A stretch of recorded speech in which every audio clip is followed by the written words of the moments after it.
guys, ketemu lagi kita.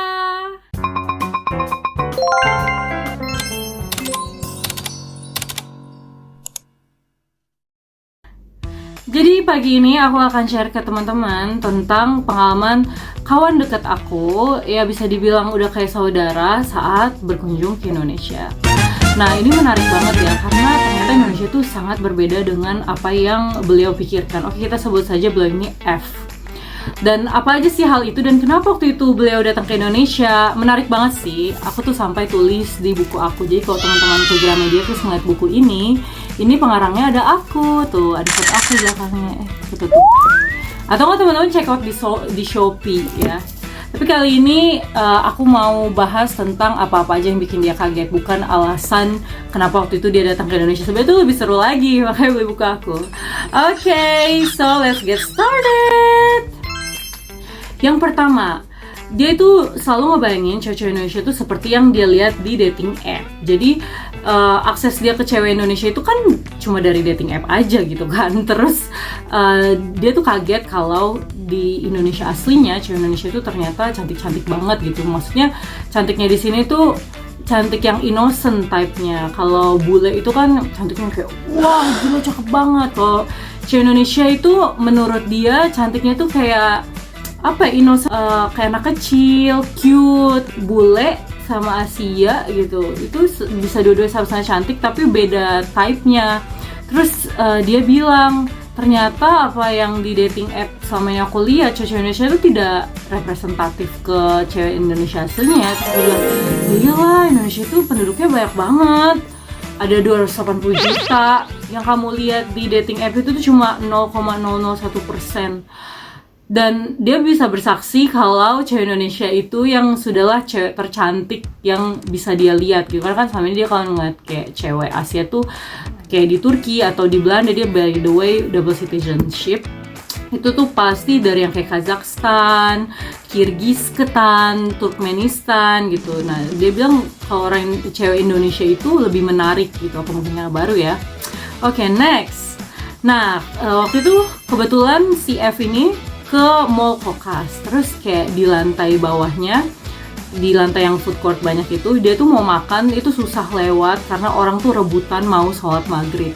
Jadi memang aku bilang ke dia culture orang Indonesia itu sangat takut meninggalkan sholat ya. Ya jujur aja gitu, emang orang Indonesia itu kalau maghrib apalagi itu tuh pasti kayak langsung buru-buru gitu sholat. Terus dia tuh kayak wow, bahkan di mall pun gitu. Ya bukannya dia nggak pernah melihat orang religius ya, tapi kayak antusiasme orang Indonesia untuk nggak ketinggalan sholat maghrib padahal lagi nge-mall aja, itu tuh udah bikin dia kayak ternyata ada ya bangsa yang kayak gini. Iya dong, ada dong. Alright, next. Jadi kalau di Turki itu jarang banget orang naik motor, apalagi sampai ngebonceng temen-temennya. Aku sebagai alumni Cheng 3 alias Bonceng 3 waktu aku zaman SMA. Jadi dulu waktu aku SMA aku tuh sering banget jajan ke SMA sebelah-sebelah gitu, ngebonceng teman-teman aku. Ya Allah, ampuni aku. Ya itu bahaya banget kan. Terus dia bilang, kalian nih pada nggak ada takutnya ya. Terus dia bilang dia melihat orang-orang yang pakai baju seragam sekolah itu pada ngebonceng teman-temannya. Terus aku bilang, kau melihat aku di masa lalu. Dia bilang, kok nggak takut? Ya jangankan sama lintas, koruptor aja sama Tuhan nggak takut. Tapi itu koruptor sih ya. Kalau kita mah enggak ya. Kita mah takut sama Tuhan, takut sama orang tua, takut akan apa lagi. Ya begitu deh, lengkapi sendiri. Oke, selanjutnya.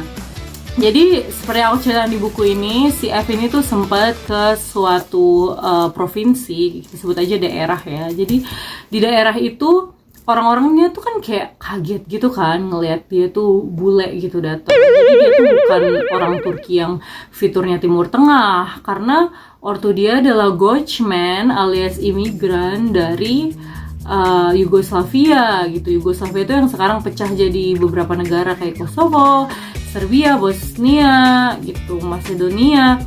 Jadi dia tuh bener-bener yang kayak tinggi gitu, putih, tegap. Terus orang-orang tuh pada foto bareng sama dia dan diupload ke Facebook. Terus dia tuh kaget kan, aku juga bingung kayak emang bisa ya kita kalau nggak temenan sama orang di Facebook terus kita ngelihat apa yang trending gitu. Kayak di TikTok kan gitu sistemnya sistem trending kan, bukan sistem temenan.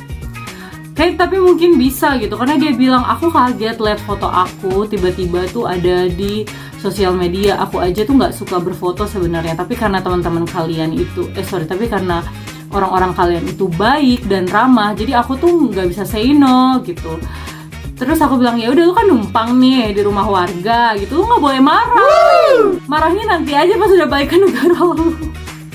Oke, selanjutnya tukang parkir. Memang ini profesinya unik banget ya. Kayaknya cuma ada di negara-negara Asia Tenggara aja atau negara kita doang mungkin, karena ini profesi yang kreatif banget. Siapa sih orang yang menemukan profesi ini? Kadang kita parkir sendiri aja, mereka itu narikin duit. Dan aku baru sadar dari si F ini, dia bilang ini tuh sebenarnya pemungutan tahu, dan ini ilegal, pemungutan ilegal. Terus aku bilang, oh iya kalau di Indonesia kita bilangnya pungli. Ya gimana? Daripada motor kita dikempesin, ya kan? Padahal kalau teman-teman tahu ya, kayak di Alfamart gitu tuh sebenarnya kadang udah ada tulisan parkir gratis. Tapi tetap aja begitu udah kita yang parkir, terus kita yang mundurin, tiba-tiba prit 5.000.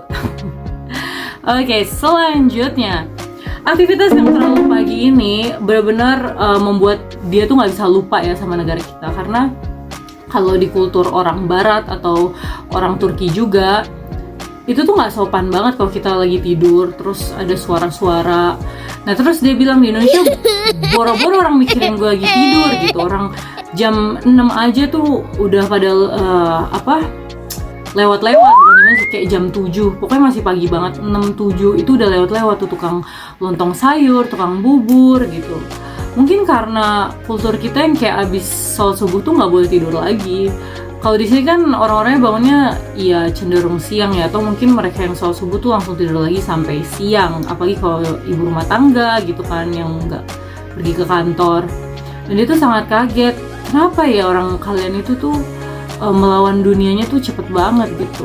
Terus aku bilang ya karena kita juga tidurnya cepet kali ya, selain ya faktor sholat subuh nggak tidur lagi itu. Oke, dan yang terakhir, nah ini sih aku lumayan setuju ya, karena kalau kita mau lihat suatu barang itu murah atau mahal, kita tuh lihat dari proporsi ke percentage ke gaji UMR di negara itu. Jadi si F itu waktu itu pergi ke kayak steak 21, terus dia lihat proporsi harga steak yang segini ke UMR di provinsi itu yang kayak cuma 1, itu tuh besar banget dan membuat Indonesia tuh terasa overpriced, apalagi di Jakarta. Terus dia berapa sih UMR Jakarta? Tahun itu aku bilang lah UMR kita tuh 4, something. Terus dia bilang kalau UMR kamu 4, sekian, terus kali makan tuh habis 900.000, kalau ke sticks gitu kan. Berarti Jakarta tuh overpriced alias kemahalan gitu. Bukan mahal doang, kemahalan. Jadi dapatnya sedikit, bayarnya kebanyakan. Terus aku bilang emang kalau di negara kamu, dia kan tinggal di Belanda ya, kayak gimana? Soalnya Turki juga menurut aku overpriced gitu. Jadi dia walaupun orang Turki, dia itu lebih banyak tinggal di negara B ini. Terus dia bilang, iya dengan gaji aku, bukan gaji sih, dengan upah minimum orang per jam, itu tuh bisa untuk dia beli roti tuh berapa kali gitu. Terus bisa buat beli steak lah gitu. Terus aku pikir, emang iya ya, kalau di Belanda UMR per jam itu 12, something euro. Emang dapat steak ya? Kayaknya juga sebenarnya overpriced, tapi nggak se-overpriced Jakarta gitu. Ya benar sih, cuma kan bagusnya dari suatu negara berkembang ya, karena gaji UMR-nya kecil, orang-orang tuh jadi cenderung buka usaha gitu. Ya walaupun baik juga sih yang merasa jadi profesional, tapi sadar nggak sih kayak kita tuh sekarang banyak banget UMKM, terus orang-orang yang kayak all shop yang sukses, jadi seneng banget deh. Sedangkan kalau di negara-negara maju, mereka tuh ya lebih banyak masih populer sih jadi profesional gitu, kayak di Jerman lebih banyak profesionalnya kan daripada pengusahanya. Jadi ada sisi positifnya juga kan.